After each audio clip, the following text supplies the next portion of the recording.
Que el Señor nos da esta oportunidad de estar con ustedes, de llegar hasta su casa. Es una bendición. El viernes pasado estuvimos un tiempo muy hermoso y pues gracias al Señor por esta oportunidad que nos da. Entonces, bienvenidos todos, bienvenidos los que ya se conectaron. Ahí vemos a Noemí Medina, Clara, Nubia Peñaranda,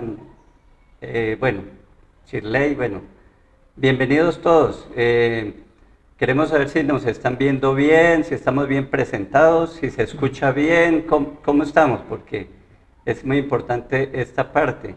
Entonces, bienvenidos, esperamos que el Señor use este tiempo para su honra, su gloria, también para nuestra enseñanza, porque estamos aprendiendo bastante. Bueno, como de costumbre, Juan José está aquí con nosotros, entonces, bienvenidos. ¿Cómo se siente? ¿Listo? Sí, señor. Profesor Rodrigo, buenas noches. Un saludo para todos los que nos siguen en la transmisión y pues muy contento de poder estar nuevamente con ustedes compartiendo estos temas tan interesantes de la escatología bíblica. Ok, vamos al grano. Les recuerdo que ustedes pueden hacer sus preguntas si las tienen ya de una vez, por ahí nos llegaron algunas, bueno, creo que 2, 3, pero usted puede ir haciendo las preguntas si ya las tiene, y si no en el transcurso que va sucediendo la transmisión, usted pregunte, porque es muy importante, porque nos ayudó un poquito, ¿cierto, profe?, para explicar, para profundizar el tema. La inquietud suya puede ser la misma de muchas personas, entonces le animamos a eso, le animamos a que comparte el link con su familia, con sus contactos, para que ellos puedan también ser bendecidos con este en vivo. Bueno, el viernes pasado dijimos que nuestra meta era hablarles de las 4 posiciones escatológicas o perspectivas acerca del Apocalipsis, acerca del milenio. Dijimos que la escatología son los eventos futuros, y de esas 4 solamente abarcamos una. No nos dio más. Solo una.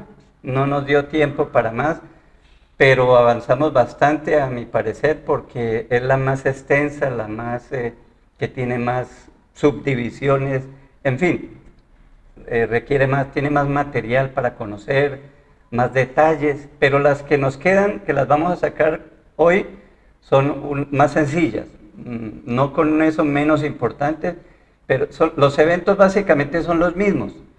Lo que diferencia la una de la otra son la presentación, el orden de los eventos, pero básicamente es la misma. ¿Cierto, profe?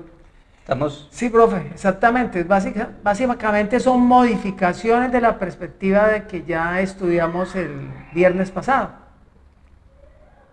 Bien. El viernes pasado, recuérdenos brevemente la posición esa para continuar con la segunda. Ok.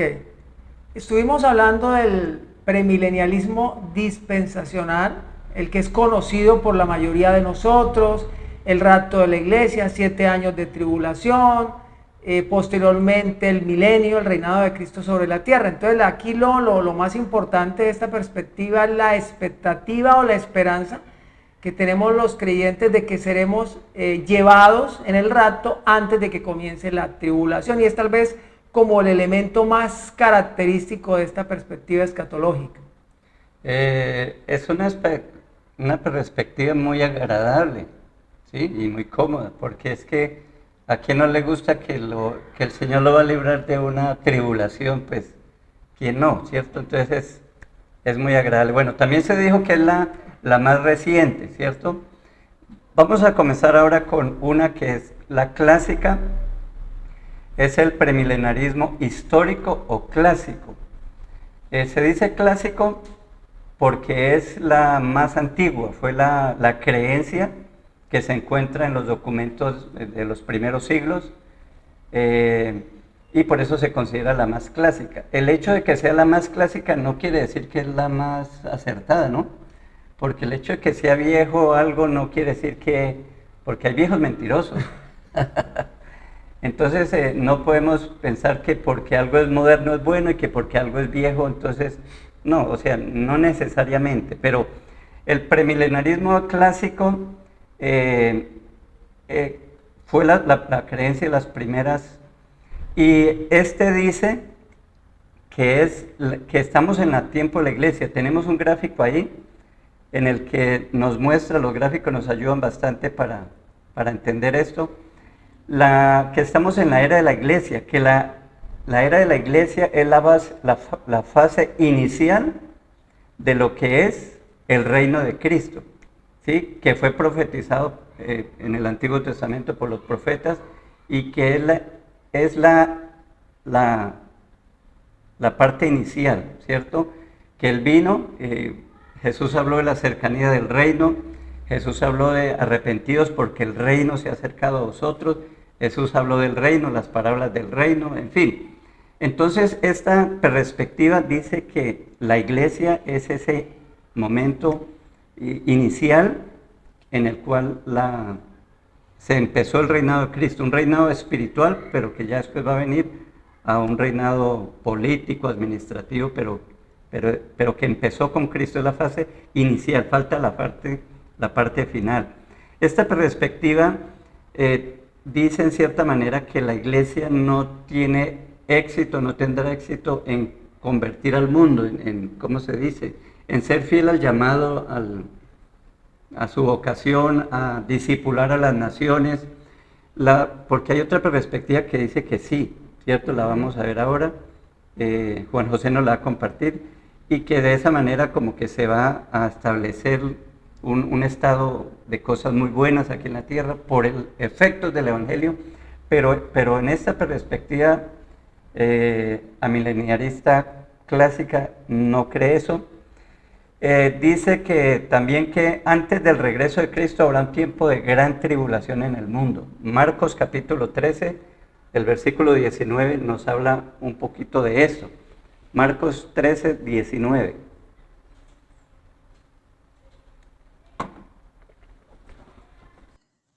Marcos 13, 19 dice: porque aquellos días serán de tribulación, cual nunca ha habido desde el principio de la creación que Dios creó hasta este tiempo, ni la habrá. Está hablando Jesús y dice que una gran tribulación. Entonces, esta postura, a diferencia de la anterior, dice que nosotros vamos a pasar por esta tribulación. O sea, no es que vamos a hacer, en la anterior la iglesia es levantada. Levantada, sí señor. Para ser protegida de la gran tribulación. Pero esta postura nos está diciendo no. Esta postura dice, la iglesia va a pasar por la gran tribulación con la diferencia que el Señor le va a guardar. Bueno, algunos dicen, bueno, pero si la iglesia primitiva, por ejemplo, la iglesia primitiva sufrió tantos muertos, tantos encarcelados, tantas viudas por causa del Evangelio, tantas personas que murieron en el circo romano y tuvieron una persecución y tuvieron el privilegio de entregar su vida por Cristo. ¿Por qué razón el Señor va a librar a la iglesia de los últimos siglos? O sea, o todos en la cama, Sí, señor. o todos entonces, esta posición, esta perspectiva dice, no, la iglesia va a pasar por la gran tribulación, pero el Señor la va a guardar, el Señor la va a llevar. Seguimos, profesor. Bueno, sí, nuevamente el gráfico, si aquí nuestro ingeniero nos colabora para tener un poquito más de claridad, podemos tener el gráfico para poder. Entonces, recapitulando lo que nos explica el profe, efectivamente estamos en la era de la iglesia, vendrá un tiempo de tribulación, una tribulación intensa en la cual la iglesia va a estar, pero va a ser protegida, y al final de esta tribulación se produce el rapto de la iglesia. Aquí en el gráfico podemos observar una palabra que dice inmediato. ¿Qué significa eso? La iglesia es raptada para encontrarse con el Señor Jesucristo en los aires, de alguna manera para recibirlo, va a ser como una especie de comitiva, e inmediatamente la iglesia regresa con Cristo a la tierra para el establecimiento del milenio. Y aquí la perspectiva concuerda con la que ya estudiamos hace 8 días, es decir, que Cristo literalmente va a gobernar sobre la tierra durante 1000 años, junto con la iglesia. Parece ser que en la antigüedad los reyes, cuando llegaba un rey a una visita, salía una comisión para recibirlo y llegaban acompañados, ¿cierto? Como una bienvenida. Exacto. Es como la figura que se toma aquí. Sí, es la figura que se toma en la antigüedad los reyes, los grandes emperadores, cuando llegaban a cierta ciudad, una comitiva los recibía y con ellos ingresaban a la ciudad o al país que ellos estaban visitando. Entonces aquí la iglesia pues no va a estar durante 7 años, como lo vimos hace 8 días, en un tribunal de Cristo, en unas bodas del Cordero. Aquí la iglesia inmediatamente regresa con Cristo y se establece ya el tiempo del milenio, el reinado del Señor. Y con una diferencia también, y es que este milenio, en esta perspectiva, es desde Jerusalén, pero abarca toda la humanidad. En la otra perspectiva, el milenio estaba muy centrado en el pueblo de Israel, y si usted recuerda, profe, en el cumplimiento de las promesas que aún no se han cumplido. Que decíamos que esa es la razón por la cual se enfatiza, porque es que hay si se toman literalmente las promesas de Dios a Abraham, a su descendencia, pues tiene que haber un cumplimiento aquí en la tierra, donde si hasta el momento los judíos han sido perseguidos, exacto, entonces no ha habido momento. Entonces la única razón es en el milenio. En el milenio, ahí se cumple. Pero aquí en esta perspectiva, este milenio es Cristo reinando, pero es más sobre todas las naciones, es más general este milenio, no es tan centrado en Israel. Y al final de este milenio, pues aquí aparece en el gráfico, vemos un juicio, ¿no? Aquí ya resucitan los no creyentes para comparecer a un juicio ante el gran trono blanco. Tenemos un texto ahí en Primera de Tesalonicenses que es muy importante en esta perspectiva. Primera de Tesalonicenses 4:17. Es la escatología de Pablo. Dice Primera de Tesalonicenses 4:17. Luego nosotros, los que vivimos, los que hayamos quedado, seremos arrebatados juntamente con ellos en las nubes para recibir al Señor en el aire. Y así estaremos siempre con el Señor. ¿Seremos qué? Arrebatados. Seremos arrebatados, entonces, y estaremos con el Señor. Y regresaremos, entonces, ¿para qué? Para establecerse el milenio. El milenio. El milenio, ¿cierto? Entonces, esta perspectiva también toma el milenio literalmente. Literal. Son 1000 años, entonces ahí comienza esos 1000 años. Juan José estaba mirando que las dos perspectivas, que la que vimos el viernes pasado y esta, básicamente se centran en el literalismo. Literalismo, sí. Si son promesas para Abraham, es para Abraham, su descendencia, entonces eso no es... ¿Cierto? Los primeros siglos predominó, como hemos mostrado en otros videos, compartimos los viernes. A propósito, si usted no los ha visto, sería bueno que los viera, porque hacemos una pequeña recuento histórico sobre cómo fue visto el Apocalipsis. Pero antes de seguir, creo que tenemos alguna pregunta, algunos saludos. Sí, saludamos a todos los que están conectados, Adriana Bernal Vergara, Elsa Ríos, Shalom Peñaranda, César Augusto, Tenilab, Alirio, Luz Amanda, Luis Silva, bueno, todos los que están conectados, gracias por estar ahí, gracias por sus saludos. Y tenemos una pregunta de Luis Silva. Él dice, ¿no hay tribunal de Cristo ni bodas del Cordero? En esta perspectiva, me imagino. Sí, ¿cierto? Él lo pregunta para esta, para sí, esta perspectiva. Para esta perspectiva. Entonces, básicamente, las bodas del Cordero aquí van a ser al inicio del milenio. En la otra perspectiva eran durante el tiempo de la tribulación, aquí son más al inicio del milenio. Y en cuanto al tribunal de Cristo, ya es más al final. Es que ellos dicen que el juicio va a ser uno solo. Exacto. Entonces, en este juicio final, ante el trono blanco, comparecerán a juicio tanto los creyentes como los no creyentes. ¿Cuál es la diferencia? Que los creyentes pasarán al estado eterno para estar con Cristo, mientras que el no creyente va a ser lanzado al lago de fuego. Entonces aquí ya no hay dos juicios como en el otro, sino uno solo. Y las bodas son para iniciar el milenio. Es lo que algunos interpretan, ¿no? Algunos maestros. Claro. Qué bueno que... Mire cómo las preguntas nos ayudan, porque claro, ya estamos estableciendo las similitudes, pero también las diferencias, ¿sí? Bueno, retomando la idea, lo que le compartía es que el literalismo fue lo fundamental en los primeros siglos, pero después viene ya a partir creo que del tercer siglo, básicamente viene Orígenes, pero también hubo grupos, profe, que ayudaron a cambiar la perspectiva. Por ejemplo, están los docetistas, están se me olvidan los otros, los gnósticos. Y hay otro grupo que ellos no les parecía que esas bendiciones fueran así, que Dios fuera a cumplir. Orígenes, por lo que hemos dicho en otros momentos, que él era, bueno, entre los más antiguos de los padres de la iglesia, el más preparado, pero su formación era filosófica. Platónica. Entonces él decía que un texto bíblico tiene tres sentidos, no solo el literal. Entonces ellos comienzan a mirar el Apocalipsis en forma simbólica.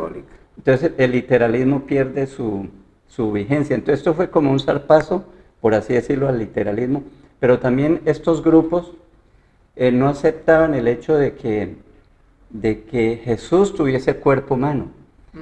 ¿Cierto? Los gnósticos, los docetistas, para ellos, ¿por qué? Porque ellos tenían también una formación platónica, filosófica, y ustedes saben la filosofía de Platón, que la idea es el mundo de las ideas, eso es lo real, que lo material es malo. De hecho, pensaban que el Antiguo Testamento fue creado por otro ser, el Demiurgo, porque lo material no encaja dentro de la filosofía griega, es lo espiritual, es la idea. Entonces mire que las promesas que el literalismo da son totalmente ¿qué? Literales, materiales. Entonces no encaja entre una perspectiva, entre una cosmovisión platónica. Entonces estos dos elementos le dieron el golpe fuerte, por así decirlo, al literalismo, y después comienza a predominar ya este concepto no literal, sino figurado del milenio. Ok, entonces hay otro punto, tenemos Mateo 24, del 29 al 31, ¿lo tenemos? Sí, Mateo 24 o 13. No, Mateo 24, 29 al 31. Mateo 24, 29 al 31 dice: E inmediatamente después de la tribulación de aquellos días, el sol se oscurecerá y la luna no dará su resplandor, y las estrellas caerán del cielo y las potencias de los cielos serán conmovidas. Entonces aparecerá la señal del Hijo del Hombre en el cielo, y entonces lamentarán todas las tribus de la tierra y verán al Hijo del Hombre viniendo sobre las nubes del cielo con poder y gran gloria. Y enviará a sus ángeles con gran voz de trompeta y juntarán a sus escogidos de los cuatro vientos desde un extremo del cielo hasta el otro. Ahí estamos hablando de la resurrección, ¿cierto, profe? Sí, señor. La resurrección de los creyentes en Jesucristo, ¿cierto? Que suben, son arrebatados para luego bajar, no inmediatamente, y ahí comienza el milenio. El milenio. El milenio, ¿cierto? El milenio, sí. Después del milenio, ¿qué pasa? Viene la resurrección de los no creyentes, ¿sí? El juicio final, que es uno, como decía, uno solo, y el estado eterno. Y esto se acabó y ya no da más. Ya no más, ahí termina. Ahí termina. Entonces, esta es la segunda perspectiva sí, escatológica. La más antigua, ¿no, profe? Fue la más antigua y fue la de la iglesia primitiva, y fue la que se mantuvo durante unos 300 años hasta el famoso edicto de Constantino, el emperador, que deja de perseguir a la iglesia. Es que la iglesia en el tiempo primitivo pensaba que estaba en el tiempo de la tribulación. Ellos, por la persecución que estaban enfrentando, ellos sentían que estaban atravesando el tiempo de la tribulación, y la expectativa que tenían era que el Señor Jesucristo en cualquier momento iba a regresar para establecer su reino. Entonces, y tenían razón para pensar que estaban en la gran tribulación, porque es una gran tribulación, porque es lo que ellos enfrentaron fue terrible. A nosotros nos tocó muy suave, eso de que se burlen de nosotros, que aleluya, que no sé qué, eso no es nada comparado con tirarlo a los leones. Claro, con tener que, o sea, todo lo que sufrió la iglesia en los primeros siglos. Entonces tenía mucha sentido de que Sentido. ellos pensaran que estaban en la gran tribulación y que el Señor iba a venir pronto para cambiar este Establecer el reino, ya Exacto. esa era la expectativa de ellos, fue la de los 3 primeros siglos. Ok, Bueno, esa es la segunda, ¿sí? Las dos son pre. Ahora vamos a mirar la pos. el posmilenialismo. Vamos a ver acá a nuestro ingeniero, muy bien. Si tenemos el grafiquito para... ok, entonces, ¿qué enseña el posmilenialismo? Estamos en el tiempo de la iglesia, se cree que vendrá un tiempo de tribulación, pero aquí viene lo interesante de esta perspectiva, y es que el evangelio tendrá que imponerse, y prácticamente toda la humanidad se va a hacer cristiana. Y de pronto tenemos un pasaje muy importante, Romanos 1:16, es bueno que lo leamos porque es como la base bíblica del posmilenialismo. Romanos 1:16. Romanos 1:16 dice, porque no me avergüenzo del evangelio, porque es poder de Dios para salvación a todo aquel que cree, al judío primeramente y también al griego. El apóstol Pablo dice algo impactante, dice, yo no me avergüenzo del evangelio porque es que poder de Dios. Entonces, ¿qué han dicho los posmilenialistas? Dicen es casi que inconcebible que el Señor Jesucristo tenga que venir y llevar a su iglesia de alguna manera secreta para librarla de una gran tribulación. Eso no puede suceder, según esta perspectiva. Como una derrota. Como una derrota. Yo leí alguna vez un comentario, estaba en una charla con un maestro de estos, decía, es que, ¿cómo es posible que la iglesia del Señor la tenga que sacar derrotada, escondida? Todo lo contrario, el evangelio se tiene que imponer porque es poder de Dios, y casi que toda la humanidad se convertirá a ese evangelio de poder, y la iglesia empezará a gobernar. Entonces miren lo interesante, volvamos a la gráfica nuevamente, al grafiquito. Entonces, ¿qué pasa? Vendrá una etapa de tribulación, pero finalmente el evangelio se impone y se establece el reino de Dios aquí, un milenio, que no necesariamente son 1000 años, en los cuales no Cristo, sino la iglesia gobernará. Entonces, todos los estamentos sociales, políticos, económicos, estarán bajo la autoridad de la iglesia. Entonces, este milenio, que ellos sí lo aclaran, no son necesariamente 1000 años literales, será un largo periodo de tiempo. La iglesia gobernará sobre la tierra, eso sí, bajo la autoridad de Dios, pero el Señor Jesucristo todavía estará allá en los cielos. Y cuando termine este periodo de gobierno de la iglesia, el Señor Jesucristo regresa. Por eso se llama pos. Pos significa después de. ¿Qué quiere decir esto? Que el Señor Jesucristo regresa después de ese milenio en el cual la iglesia gobernó sobre la tierra. Y recordemos que los 2 puntos anteriores son que vienen antes, vienen para establecer el milenio. Aquí es después del milenio, milenio, regresa el Señor Jesucristo. Bueno, entonces ya empezamos a notar que hay diferencias. Ya yo creo que, no sé si hay preguntas, porque ya aquí la cuestión empieza como a cambiar. Eso no lo habíamos escuchado. Sí, eso es nuevo para muchos de nosotros. Ahora, esta perspectiva también es antigua. ¿Cuándo el posmilenialismo ha sido fuerte? En aquellas épocas en las que la iglesia también ha tenido cierta fortaleza. ¿Cuándo empieza a surgir? Básicamente después del edicto del emperador Constantino. Para la época cuando Constantino gobierna y declara al cristianismo como religión oficial del Imperio Romano, muchos pensaron que el reino de Dios se establecería no porque Cristo viene a gobernar, sino porque hay un emperador cristiano, hay un gobierno cristiano. Claro. Entonces de allí algunos teólogos como Eusebio de Cesarea, Atanasio de Alejandría empiezan a decir, mire, el reino de Dios ya se está estableciendo. Y es que después de ser perseguidos por tantos siglos, después de ser lanzados a los leones, quemados, etcétera, perseguidos, y ahora resulta que gobiernan, le dan tierras.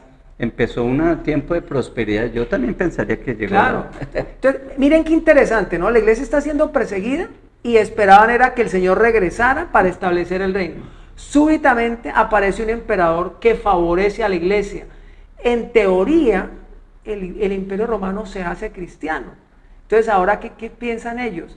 el reino de Dios se está estableciendo. No porque el Señor Jesucristo haya venido, sino porque hay un emperador cristiano y una iglesia que está gobernando sobre el imperio. Entonces por eso se llama post, porque se piensa que Cristo vendrá después de ese periodo en el cual la iglesia gobierna. Y ese periodo ha sido fluctuante, fue después de que el imperio romano cae en el año 476, prácticamente desaparece, aparece otra postura que hablaremos, el amilenialismo, y por allá después de la reforma protestante, con el surgimiento de nuevas naciones cristianas, nuevamente este postmilenialismo resurge como una postura importante. Ok, entonces el milenio es resultado de la obra evangelística de la iglesia, de la obra misionera de la iglesia. Exactamente, ¿Sí? ese es el milenio. La anterior decíamos que no creía mucho en eso porque la maldad está creciendo, Ajá. porque se multiplica la maldad, porque la sociedad cada vez más atea, más en contra del Señor, de sus principios, entonces no era no era como tan optimista. Sí, claro. Esta dice muy que, optimista. Exacto, son diferencias, esperamos que esto ayude un poquito para ver lo uno, las falencias o las diferencias. Las diferencias, sí. Las diferencias Las que hay diferencias. Entonces, volvamos al gráfico ya para finalizarla. Entonces, después de este milenio en el cual la iglesia gobierna, se plantea que Satanás será suelto, que habrá cierta oposición.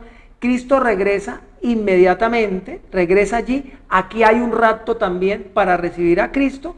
Cristo regresa con la iglesia, no para establecer el milenio, sino para el juicio, para un juicio, que nuevamente es un solo juicio. Aquí ya no hay dos juicios, es un solo juicio tanto para creyentes como para no creyentes. Cristo regresa, se da este juicio, los malvados van al lago de fuego, la iglesia pasa a un estado eterno. Entonces también es muy sencillo y es solamente un juicio el que se plantea acá. Es más sencillo. Es más sencillo. Entonces, creo que el gráfico que ustedes están viendo es muy diciente, muy sencillo, ¿sí? Viene la tribulación, por el efecto del Evangelio comienza la edad de oro que se llama el milenio. El milenio. Luego regresa Cristo, también hay el arrebatamiento, el rapto, y viene para el juicio final y se acabó. Profe, hay dos preguntas. Aquí aparecen dos preguntas. Vamos a ver. Sí. Shalom Peñaranda pregunta: ¿el hecho de que el Evangelio se imponga y la Iglesia gobierne no significa que todos sean creyentes, aún seguirá libre decisión de seguir a Cristo o no? Según la postura, sí, efectivamente, digamos que la mayoría de la población pues es cristiana, los estamentos de gobierno son cristianos, pero igual sigue la decisión. Y aquí hay otra pregunta de Luis Silva, dice que si a las personas se les obliga a ser cristianas, entonces ¿dónde queda el libre albedrío? Pregunta él. No, según esta postura, siempre habrá libre albedrío.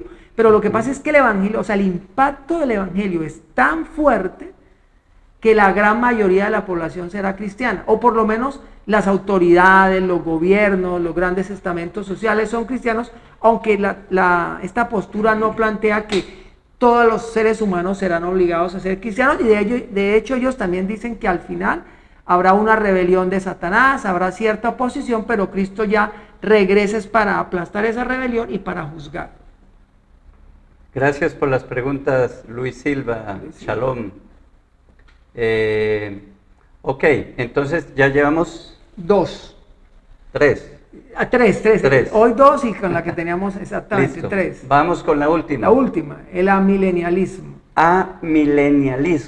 Mileniarismo, o otros dicen milenialismo. Milenialismo.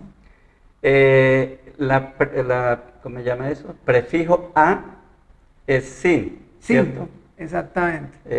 Entonces quiere decir que, bueno, aunque este título no le hace justicia a esta postura, en realidad se puede creer que esta postura no cree en el milenio, pero sí cree en el milenio. Lo que pasa es que tienen un concepto diferente del milenio, ¿cierto?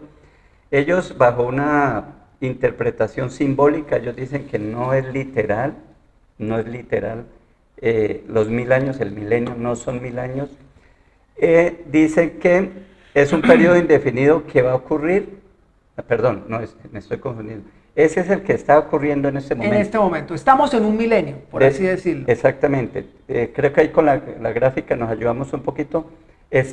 Según esta perspectiva, estamos en el milenio, ¿sí? No es futuro, sino que ya estamos en el milenio y que Satanás fue atado cuando Jesús dijo que nadie puede entrar en la casa del hombre fuerte si primero no le ata. No le ata.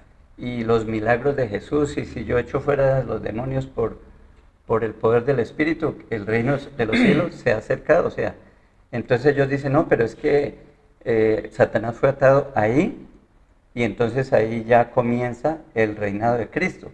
Las preguntas que le hacen, bueno, pero es que Satanás también se ve la maldad, se ve mucha cosa, entonces como que está medio atado. Medio atado, sí, medio ¿cierto? atado. Entonces todavía no es. Entonces se refiere que este periodo va y que cuando Cristo venga, entonces habrá sencillamente el juicio. El juicio, el estado eterno, y ya se acabó. Es muy sencillo. Básicamente esta postura, mire que no tiene tantas subdivisiones, ¿cierto?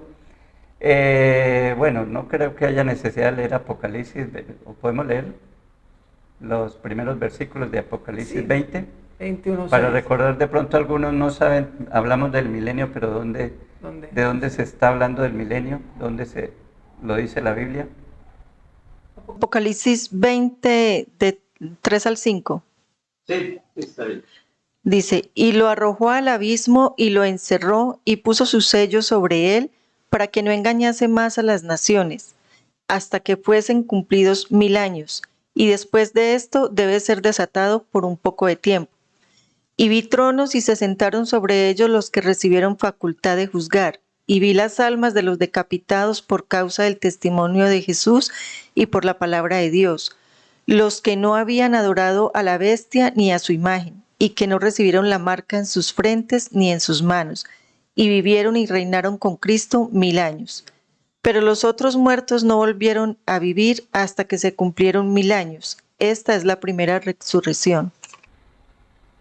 Ok, entonces básicamente esta postura dice que estamos en el milenio, que cuando Cristo venga se va a dar simultáneamente la resurrección, el juicio, el estado eterno, y ya, o sea, no hay tantas subdivisiones. Sí, incluso ese pasaje es interesante porque ellos dicen que Cristo ya está reinando, bueno, cosa que es bíblico, pero dicen que estas personas que están allí, los que volvieron a vivir lo que resucitaron, son las almas de los creyentes que de alguna manera, de una forma espiritual, están reinando con Cristo. Y que Satanás efectivamente está atado, ¿no? O medio atado, como decíamos, y que eso es lo que ha permitido la predicación del Evangelio. Entonces, prácticamente que toda la era de la iglesia correspondería a este milenio. Ellos sí creen también que al final habrá un tiempo de tribulación, de apostasía, y entonces ya Cristo regresa, ahí también habrá resurrección, rapto y regreso inmediato con Cristo para un juicio, y luego el estado eterno. Ok, entonces ahí tenemos las cuatro perspectivas. Las cuatro posiciones escatológicas. Todo lo que usted ha escuchado y lo que va a escuchar, eso encaja ahí. Entonces, ¿cómo saber si usted, si alguien que está predicando, en qué postura está? Pues aquí están los eventos, ¿sí? Si está hablando de acuerdo a los eventos, esperando el milenio. Lo que sí, y yo creo, profe, que nos toca repetir lo que dijimos. ¿Cuál cree usted? No importa. No importa para su salvación, porque es que aquí no estamos hablando de los fundamentos del cristianismo, no estamos hablando de que si usted no cree en esta perspectiva, que si usted cree que nos va a tocar pasar por la tribulación o que Dios nos va a librar, que eso va a cambiar en algo su salvación. No, en lo que sí estamos de acuerdo, y lo dijimos en el en vivo pasado, es que Cristo va a regresar, definitivamente, ¿cierto? Y eso es lo que debemos predicar y debemos estar preparados, porque el día ni la hora no lo sabemos, eso sí va a ocurrir, pero ya los otros detalles no hay mucho. Entonces creo que necesitamos aprender a escuchar otros hermanos. Repito, no estamos hablando de los cristianos verdaderos contra los herejes, no, todos son hijos del Señor. Simplemente que a nosotros aquí en América nos llegó el dispensacionalismo. Sí.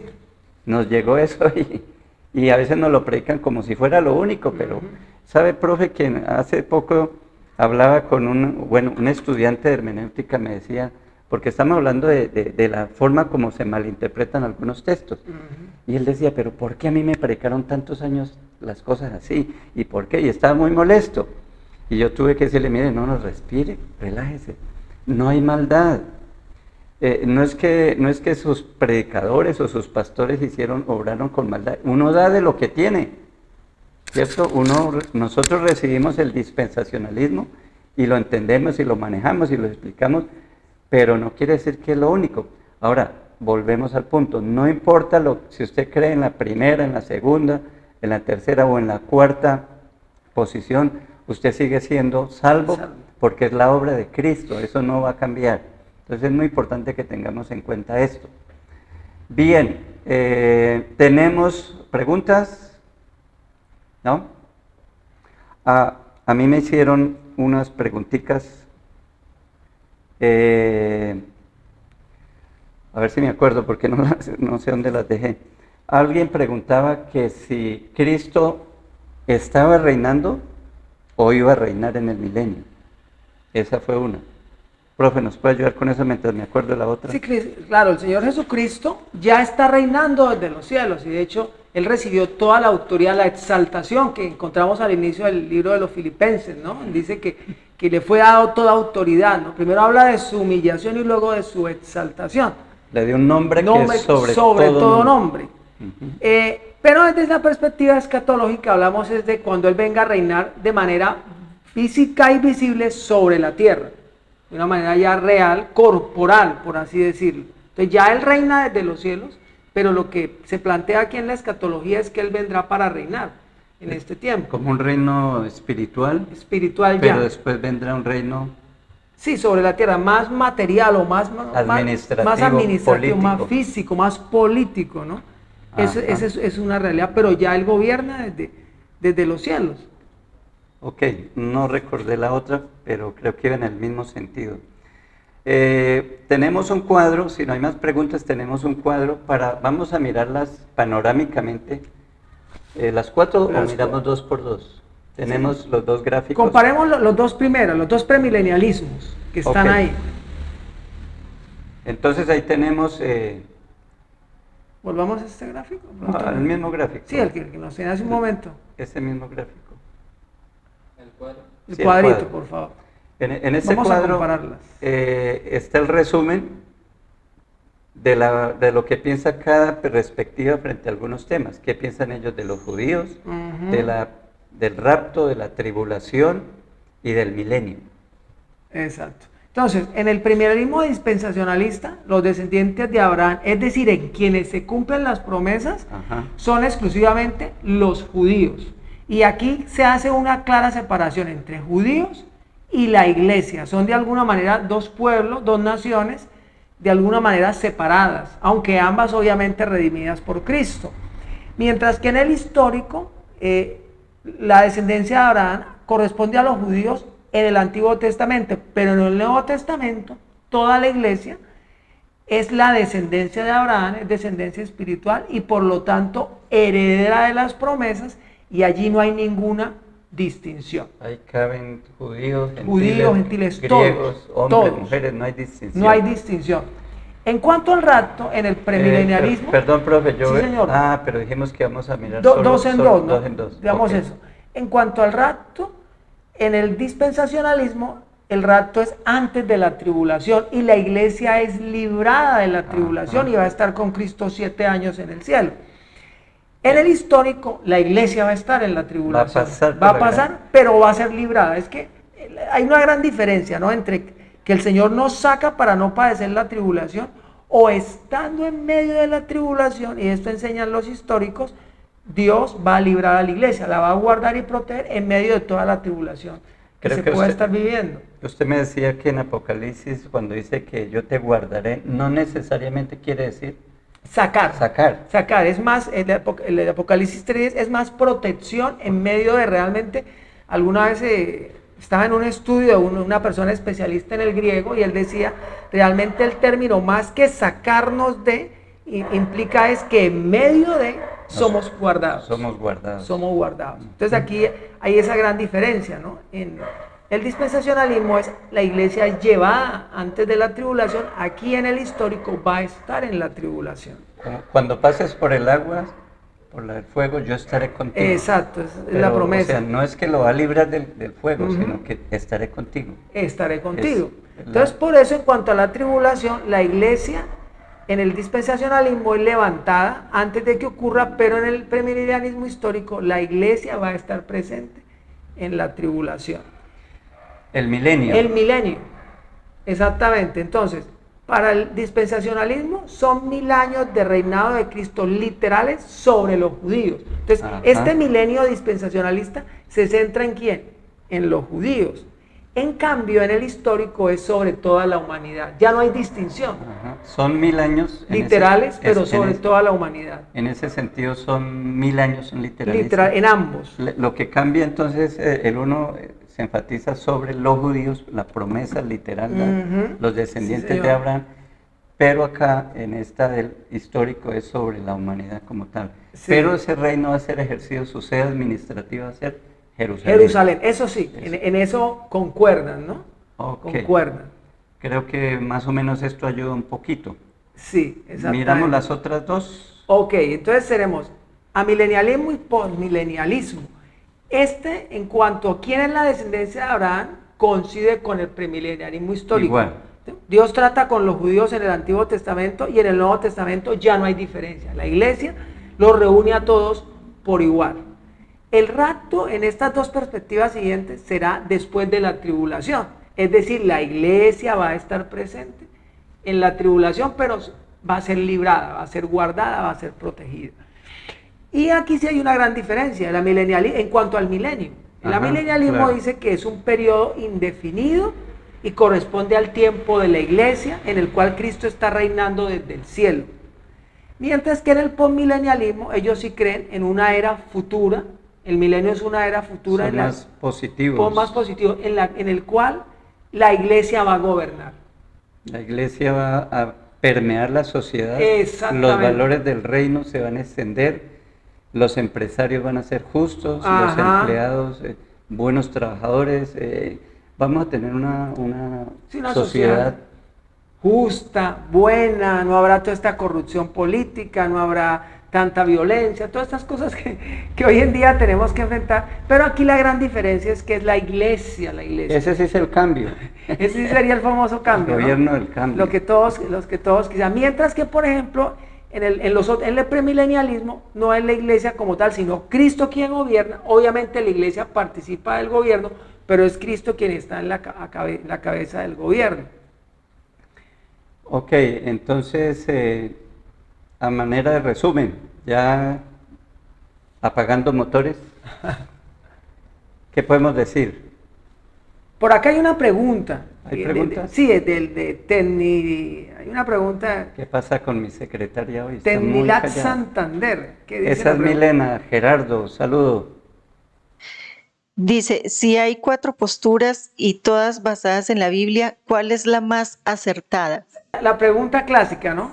Todas tienen razón de ser, pero lo que decía el profe es muy cierto, o sea, no son elementos esenciales para la salvación ni para la fe cristiana. Eso no cambia realmente, no cambia por completo el hecho de que una persona, nosotros tradicionalmente recibimos el premilenialismo dispensacionalista, fue el que nos enseñaron, nos lo trajeron de muy buena fe misioneros de Estados Unidos, lo aprendimos. En la Biblia. ¿Sí? En la Biblia Scofield. Con la Biblia Scofield nos lo enseñaron, crecimos en él.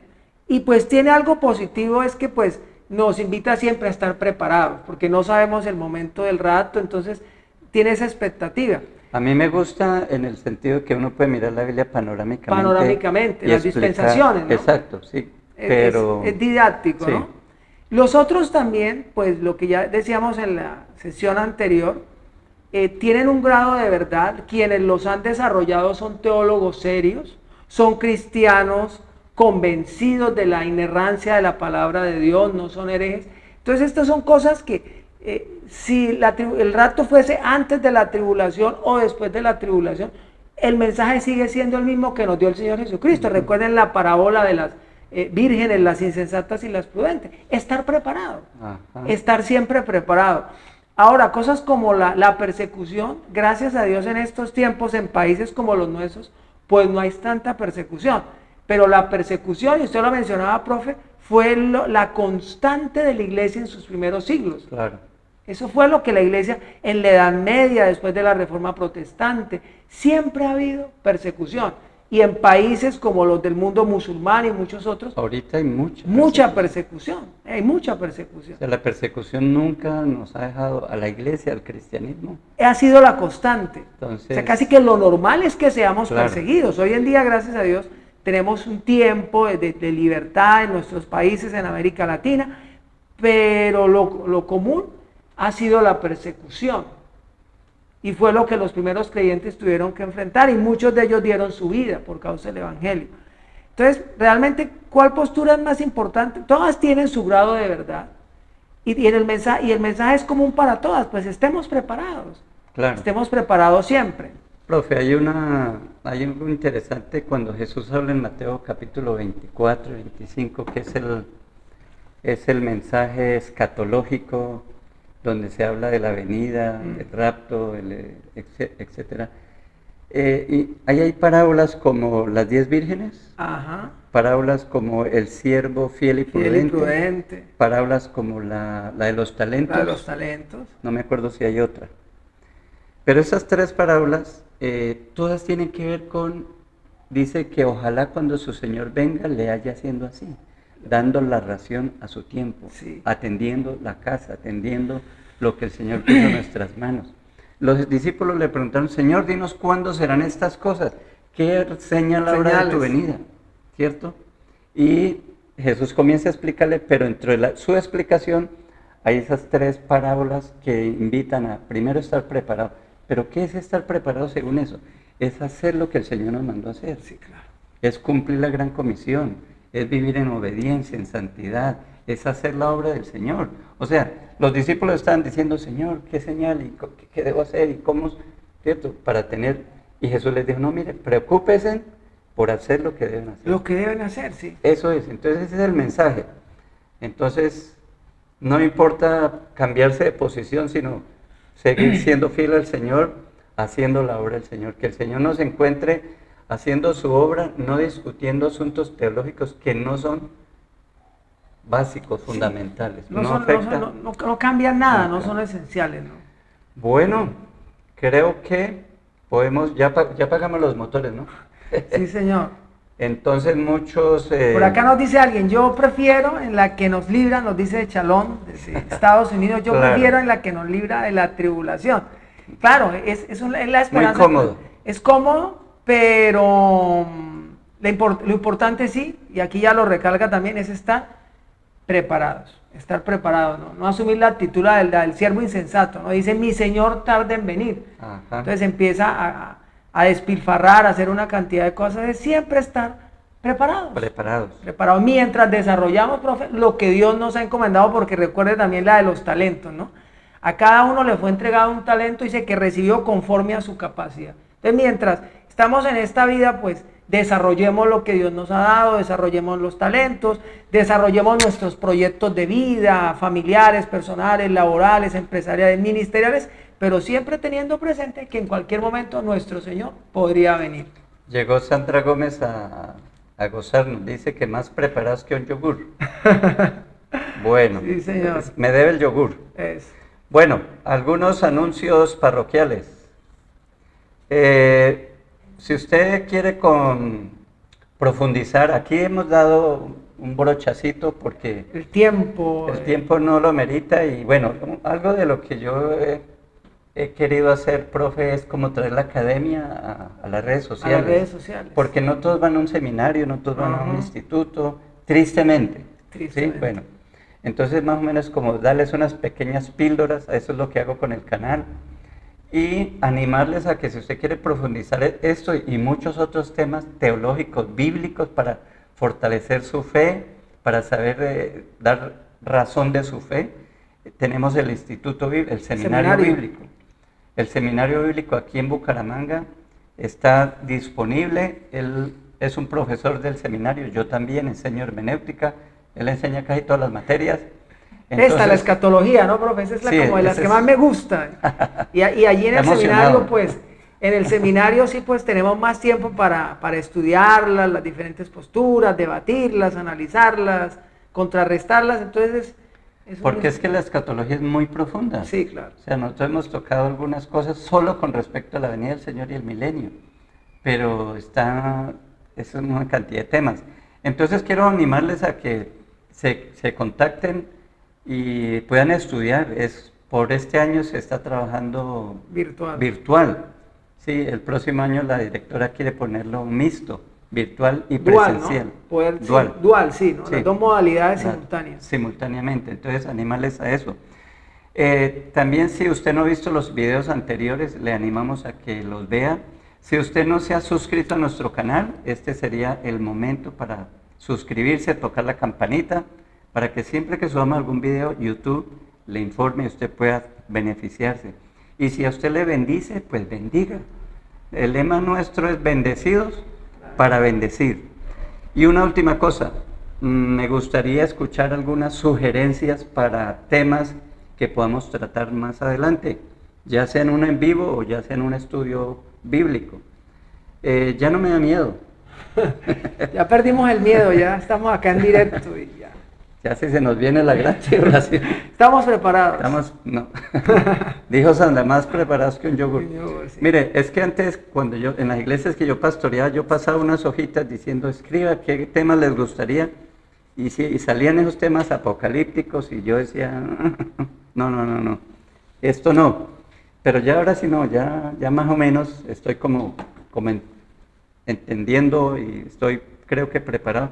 Entonces, me gustaría contar con su opinión, sugerencias de qué temas les gustaría y si le pareció bien los envíos y si le parece bien tener aquí a Juan José como profesor. A propósito, está soltero, muchachas. Aprovechen antes de que venga el milenio. Sí, o como me dijo una persona, de pronto en las bodas del Cordero estará. En las bodas del Cordero. Bueno, Juan José, muy amable, Dios lo bendiga, gracias por acompañarnos. Breiner, gracias por su ayuda, mi amor, gracias. Gracias a todos los que se conectaron, a los que participaron y sigan compartiendo estos videos que la idea es bendecidos para bendecir. Que Dios les bendiga y buena noche.